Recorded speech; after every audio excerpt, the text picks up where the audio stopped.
श्री श्री 1008 मणिमन मुकुंद निरंजनी अखाड़ा के कुशल भारती जी का चौमासा चल रहा है। 23 जुलाई को जो चतुर्मासा उनका शुरू हुआ, आज 23 अक्टूबर हो गई, 4 माह पूरे हुए। और जब उनका पदार्पण हुआ 23 जुलाई को और आज 23 अक्टूबर को परम पूज्य शंकराचार्य जी का हमारे मध्य पदार्पण हुआ है।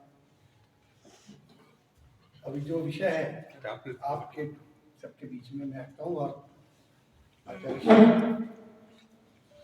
से अपना बात करें। महाराज पहले आप इंट्रोडक्शन दें थोड़ा सा महाराज। मैं प्रणाम करता हूँ और महाराज ने धर्म की पूरे भारत में धर्म के प्रति इतने जागृत किया है लोगों को, इसमें कोई भी संशय नहीं है। आज धर्म की जो चल रही है इसमें इनका बड़ा श्रेय रहा है और आगे भी जो है इनकी जो है बहुत बड़ी बड़ी धर्म सभाएं होती हैं। आध्यात्मिक ज्ञान, राजनीतिक ज्ञान, सामाजिक ज्ञान, चेतना के लिए इन्होंने हर तरह से हमेशा प्रयत्न किया है। और मैं कहता हूं कि आज इस भारत को आपकी बहुत ज़रूरत है और इसी तरह से जिस तरह से हमें आपने जागृत किया है और ऐसे सदैव हमें करते रहिए। मैं आपको प्रणाम करता हूँ।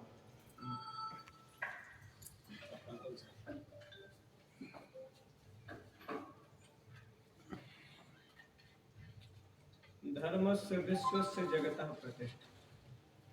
विश्व की प्रतिष्ठा का आधार धर्म है, जो विखंडित, विभाजित, असंगठित समुदाय को एक सूत्र में जोड़ने का माध्यम होता है।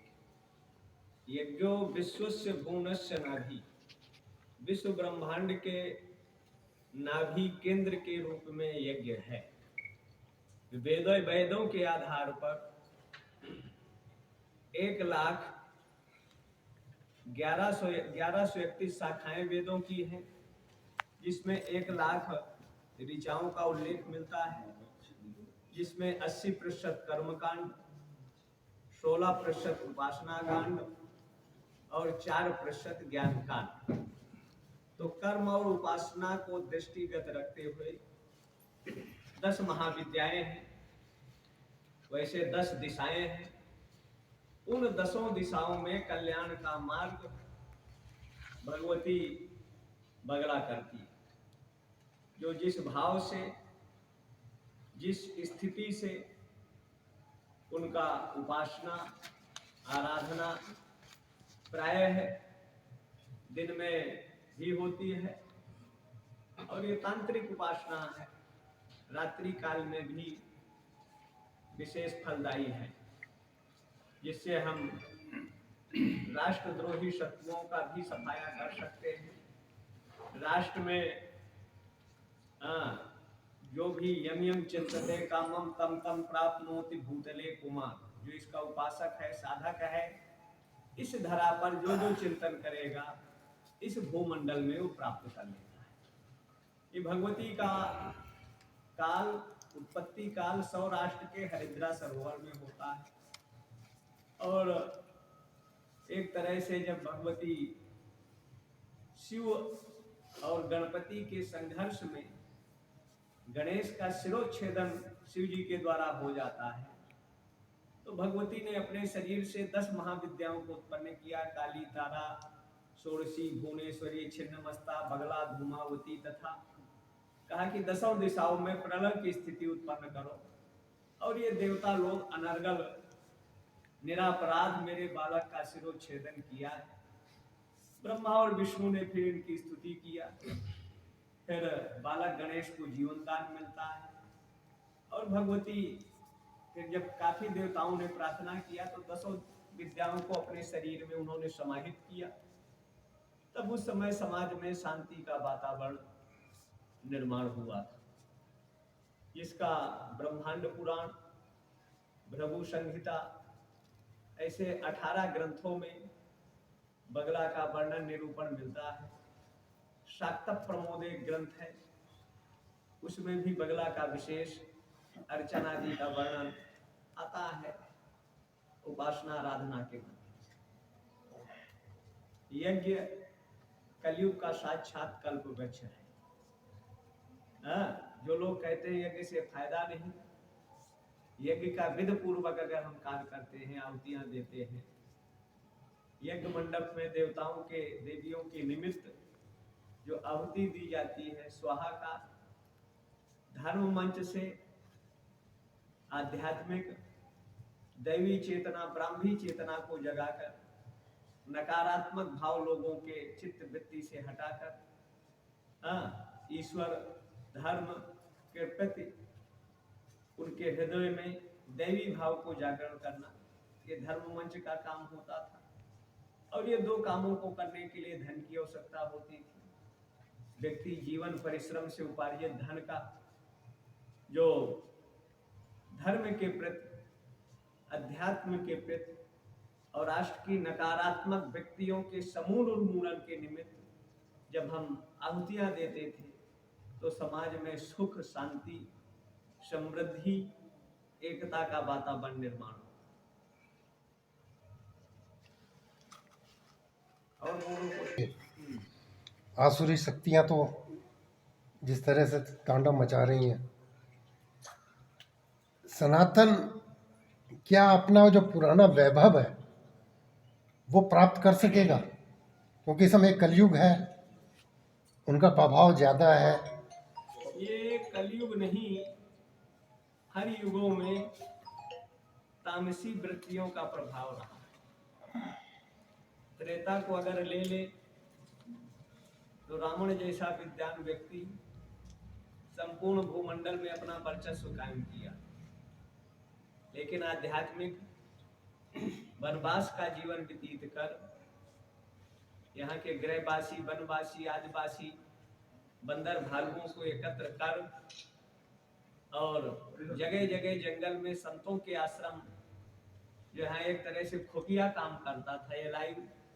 LIV या ATS का काम संत करते थे और राम का मार्गदर्शन कर विश्वव्यापी उग्रवाद, आतंकवाद और मानवता जैसे रावण का अंत हुआ। उसके बाद काल आता है कृष्ण का। कृष्ण के काल कंस और कृष्ण, राम और रावण एक ही राशि है प्राय। एक सात्विक प्रवृत्तियां हैं, एक तामसी और राशि प्रवृत्तियों से है, लेकिन सत्व या सत्य की विजय सदैव हुई। कंस सत्ता नसीन था और तत्कालीन प्रसूता नवजातों का वध करा रहा, लेकिन जेल में से उत्पन्न होकर संबंधित परवाहों की निर्वाह न करते हुए मामा कंस का उन्होंने अंत किया और समाज में सुखद वातावरण का निर्माण किया। उसके बाद आता है, अगर देखा जाए तो कुछ काल पुष्पमित्र शुंग का 36 वर्ष, और उसके बाद फिर आता है यवनों का काल 1000, फिर 2000 वर्ष अंग्रेजों का आता है। लगभग 70 वर्षों से अंबेडकर का संविधान इस देश में, अंबेडकर का राज्य चल रहा है। और उस स्थिति में भी सनातन सिकुड़ा जरूर है, लेकिन सनातन का विस्तार विश्वव्यापी है।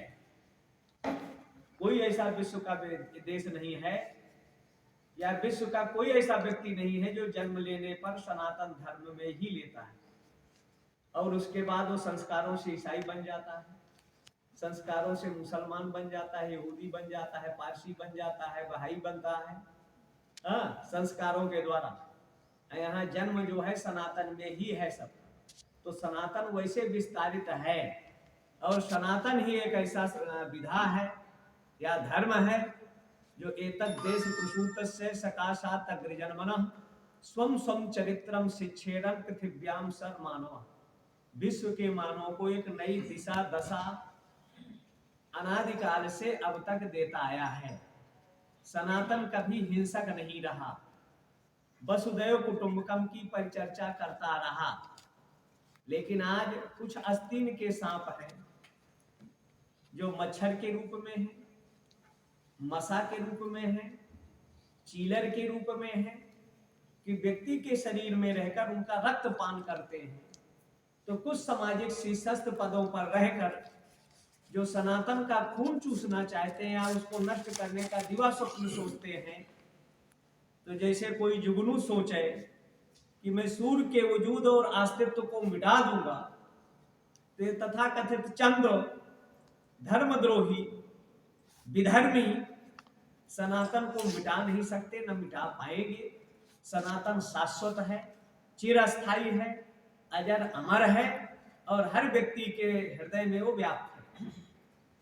हिंदुओं को राम के मंदिर के लिए संघर्ष करना पड़ रहा है, काशी के मंदिर के लिए संघर्ष करना पड़ रहा है, मथुरा के मंदिर के लिए संघर्ष करना पड़ रहा है। ये स्थितियां कब तक हिंदुओं की रहेंगी? जब तक संवैधानिक संशोधन या परिवर्तन नहीं होता। क्योंकि संविधान जैसे जुडिशरी ले ले, आजादी के 70-75 सालों में 300 परिवार के ही जज होते चले आए। अगर बाबा रहा तो उसका बेटा रहा, बेटा के बाद आज नाती है। तो ये और न्यायपालिका की बहुत से कारधाराएं हैं। जब इस देश के विरुद्ध काम होगा तो माननीय जुडिशरी तत्काल उसको संज्ञान ले ले।